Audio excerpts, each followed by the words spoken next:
घोष के आधार पर वर्णों का वर्गीकरण। पहले हम लोग पढ़े हैं प्राण के आधार पर, उसी में हमने कहा कि प्राण तत्व के आधार पर था ना। तो इसी तरह से घोषत्व एक शब्द आता है, घोषत्व। घोषत्व के आधार पर भी, मतलब घोष और घोष के नीचे हम घोषत्व भी लिख सकते हैं, एक ही बात है। तो घोष के आधार पर वर्णों का वर्गीकरण। सबसे पहले हमें जानना यह है कि घोष का क्या मतलब होता है। तो देखो, तो घोष का जो अर्थ होता है, घोष का जो अर्थ होता है ये होता है स्वर यंत्र। स्वर यंत्र पता है ना, ये स्वर यंत्र कहाँ है, ये स्वर, हाँ, स्वर यंत्र में कंपन। किसी वर्ण का उच्चारण कर रहे हैं तो स्वर यंत्र में कितना कंपन हो रहा है, वही आधार है। अच्छा, इसको नाद भी बोलते हैं। क्या बोलते हैं? नाद। तो नाद के आधार पर भी हो जाएगा। तो स्वर यंत्र में कंपन कितना हो रहा है उस आधार पर रखें। अगर इसका शाब्दिक अर्थ जानना चाहो तो मैं नोट्स में रखा हूं, स्वर यंत्र में ध्वनि का कंपन। स्वर यंत्र में, स्वर यंत्र में ध्वनि का कंपन या कंपन भी हो जाएगा, है ना। ध्वनि का कंपन, कोई भी अगर शब्द हम बोल रहे हैं तो जो ध्वनि आ रहा है वो कितना कंपन में है ना। कोई भी वर्ड निकल रहा है उसमें कितना कंपन है, क्योंकि एक्चुअल में जो भी वर्ड निकलते हैं ये सब तो साउंड ही है, ध्वनि है, उसमें कितना कंपन है, यही है घोष। इसको हम क्या बोलते हैं? घोष को नाद भी बोलते हैं। घोष को नाद भी बोलते हैं। अब आपके पास कहेगा तीन शब्द आ गए, कहे कि घोष के आधार पर, नाद के आधार पर, घोषत्व के आधार पर। तो एक ही बात है। जैसे हिंदुस्तान का हिंदुस्तान कहो, इंडिया कहो, आर्यावर्त कहो, ऐसे ही इसी का नाम ऐसे अलग अलग दिया गया है। अब इसमें बात आती है कि इसका हम देखेंगे, जब इसको जब बांटते हैं तो इसमें दो आधार है, एक होता है सघोष और एक होता है अघोष। तो सघोष वर्ण, सघोष वर्ण, और अगला आ जाएगा क्या? अघोष वर्ण, अघोष वर्ण। अच्छा, एक और बात ध्यान रखना, सघोष को हम केवल घोष भी कहते हैं, घोष वर्ण, ये थोड़ा स्पेशल है। घोष के आधार पर, नाद के आधार पर, घोषत्व के आधार पर वर्ण कितने प्रकार के होते हैं? दो प्रकार के, सघोष वर्ण और अघोष वर्ण। सघोष वर्ण का दूसरा नाम भी है घोष वर्ण भी उसको कहते हैं, ठीक है। अब इसमें जानना है कि सघोष क्या है और अघोष क्या है। तो नाम से आपको पता है, यहां पे हमने घोष का अगर शाब्दिक अर्थ देखा तो स्वर यंत्र में ध्वनि का कंपन, है ना।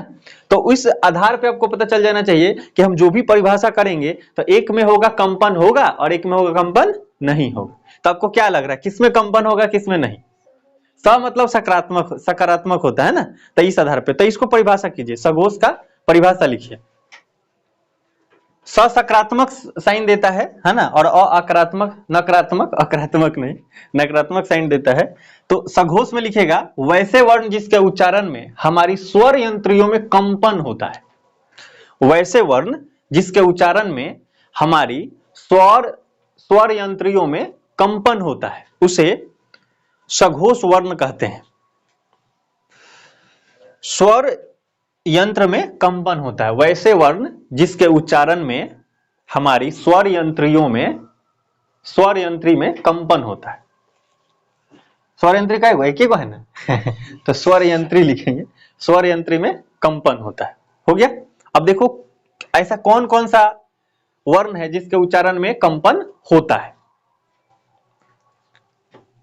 इसकी संख्या की बात करना है कि इसकी संख्या कितनी होगी, तभी हम लोग काउंट करेंगे। तो देखना, जो आप क ख ग लिखते हो ना, ये हो गया। अब इसमें ध्यान देना, अब बोल के देखो, कब बोलोगे तो इसका उच्चारण करने में आपको क्या लग रहा है कि कंपन होगा या नहीं होगा? अच्छा, एक हा आपने पढ़ा था ना, हा पढ़ा था। इसको हा को हम क्या बोल रहे थे? स्वरमुखी, है ना, काकल्य वर्ण कह रहे थे ना। और उस समय बात हो रहा था कि इसका उच्चारण स्वर यंत्र से होता है। तो इसमें तो आंख बंद करके हम हा को रखेंगे, है ना, क्योंकि भाई ये वहीं से उच्चारण होता है, जरूर कंपन करता होगा। तो हा एकदम आएगा। और इसमें अगर ये आपको दिया गया है कॉलम, तो इस कॉलम में दिए गए हैं, तो इसमें आपको ध्यान रखना है ये तीसरा है, चौथा है और पांचवा है। तो कितना हो जाएंगे ये? 15। ये तो 15 होगा। दूसरा इसमें और होगा अंतस्य व्यंजन, कितने हो गए? 4। और ह भी रख देना है, ह रख देना है। तो देखो ना 19 और 1 20 हो गए। ये सारे के सारे क्या है? व्यंजन है। और यहाँ नीचे टीएनसी में लिख देना सभी स्वर सघोष होते हैं, सघोष होते हैं, सभी स्वर सघोष होते हैं। तो अगर स्वर अगर आप 11 ले रहे हो, ये 20 ले रहे हो, तो यहां भी 31 हो गए। अल्पप्राण और ये सघोष वर्णों की संख्या बराबर ही है अगर टोटल काउंट किया जाए। तो अल्पप्राण की संख्या कितनी है? अल्पप्राण वाले वर्ण कितने हैं? 31 हमने अभी काउंट किया था पिछले वीडियो में। और अगला हमने देखा सघोष, सघोष में हमने यहां काउंट किया 3 यहां, तो 15 हो गए।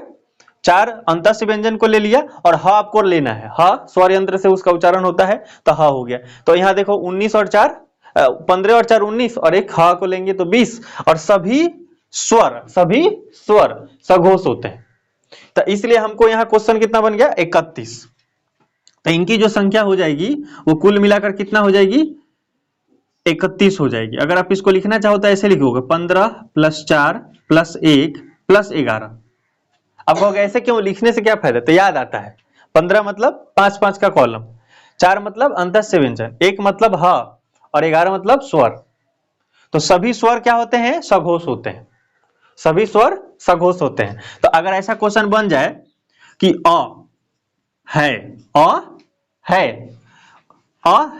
उसके बाद कहेगा सघोष वर्ण, सघोष वर्ण। उसके बाद कह दे महाप्राण वर्ण, महाप्राण। उसके बाद अगर कह दे अघोष वर्ण, अघोष वर्ण। उसके बाद कह दे ऐसा कुछ भी ऑप्शन बना दिया जाए। हाँ, अल्पप्राण भी कहा जाए या अयोगवाह, अल्पप्राण नहीं कहेंगे, अल्पप्राण तो होता है ना। हम केवल इसी में कोड नहीं बनाएंगे। अब इसी में से अगर आपको चुनना होगा तो महाप्राण तो है नहीं, क्योंकि सभी के सभी स्वर क्या थे? अल्पप्राण में थे, तो महाप्राण तो होगा ही नहीं। उसके बाद अघोष तो होगा नहीं, क्योंकि अभी हमने पढ़ा सभी स्वर क्या होते हैं? सघोष होते हैं। तो हमको सघोष मारना है, अघोष नहीं होगा। और अयोगवाह तो अंग और अह होता है, अनुस्वार और विसर्ग। तो इसलिए अ है क्या है? सघोष वर्ण। तो ये क्वेश्चन आपको ऐसे भी आपको ध्यान रखना है।